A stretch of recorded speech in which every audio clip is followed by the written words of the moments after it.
যদি রক্ষা করতে হয় তাহলে এমন একটা শিক্ষা ব্যবস্থা প্রণয়ন করতে হবে, এমন একটা শিক্ষা ব্যবস্থা চালু করতে হবে যে শিক্ষা ব্যবস্থা ঘষা মাজা করে জাস্ট সংস্কার নয়, একটা আমূল পরিবর্তন করতে হবে। এই বিভিন্নমুখী শিক্ষা ব্যবস্থার ফলে বিভিন্ন ধরনের মানসিকতা গড়ে ওঠে।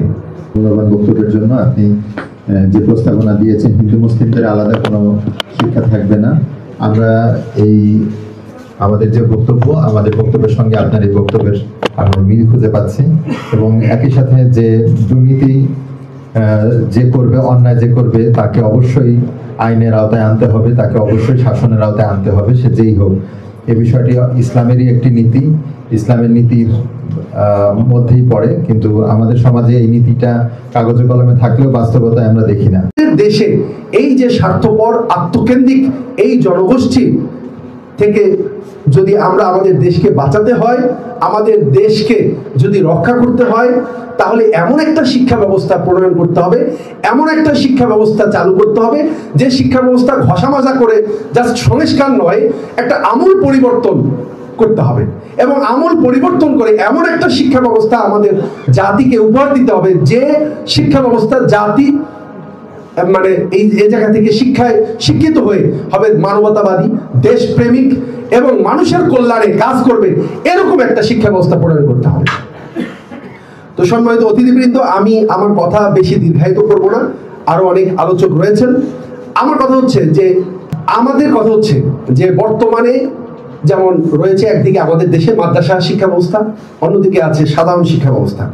এই যে এই মাদ্রাসা শিক্ষা ব্যবস্থার মধ্যে কিন্তু আবার আছে আলিয়া, কওমি, এরকম অনেক সিস্টেম আছে। আবার সাধারণ শিক্ষা ব্যবস্থার মধ্যে সেখানে আবার আছে ইংরেজি মিডিয়াম, তারপরে বাংলা মিডিয়াম, এরপরে হচ্ছে আবার এ জায়গায় কারিগরি, বিভিন্ন পদ্ধতিতে শিক্ষা দেওয়া হচ্ছে। আমাদের প্রস্তাব হচ্ছে যে এই এত ভাগ হবে না, ভাগ হবে কোনো মানে এতগুলো সিস্টেমে আমরা শিক্ষা দেব না। আমাদের শিক্ষা ব্যবস্থা হবে একমুখী একটা শিক্ষা ব্যবস্থা। অর্থাৎ এখানে একমুখী শিক্ষা ব্যবস্থায় সকলে অংশগ্রহণ করবে এবং একটা নির্দিষ্ট ক্লাস শ্রেণী পর্যন্ত এই একমুখী শিক্ষা ব্যবস্থা চালু থাকবে। এরপরে পরবর্তীতে তারা বিভিন্ন ক্ষেত্রে বিভিন্ন সিস্টেমে তারা এক্সপার্ট হওয়ার জন্য, আরো দক্ষ হওয়ার জন্য সেই সিস্টেমে অনুসরণ করবে।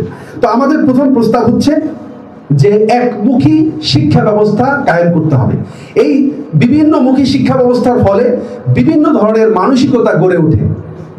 যারা মাদ্রাসায় পড়ছেন তারা মনে করছেন যে সাধারণ শিক্ষায় শিক্ষিতরা এরা মানে ধর্ম শিক্ষা গ্রহণ করছে না, নৈতিকতা শিক্ষা গ্রহণ করছে না, যার ফলে তারা হচ্ছে নাস্তিক, তারা হচ্ছে মানে পরকাল বিমুখ, তারা তাদের নৈতিক কোনো শিক্ষা নাই। এই ধরনের একটা মনস্তাত্ত্বিক ব্যাপার মাদ্রাসায় যারা পড়ে তাদের মধ্যে আছে। আবার যারা সাধারণ শিক্ষায় শিক্ষিত তারা মনে করছেন যে মাদ্রাসায় শিক্ষায় যারা শিক্ষিত তারা সমাজের বোঝা, তারা কারণ তাদের বিজ্ঞান জানে না, তারা অঙ্ক জানে না, তারা অন্য ক্ষেত্রে ইতিহাস জানে না, তার ইংরেজি জানে না, সুতরাং সমাজের সকল ক্ষেত্রে তারা কার্যকরী ভূমিকা নিতে পারছে না। দৈনিক আজকের বাংলা .net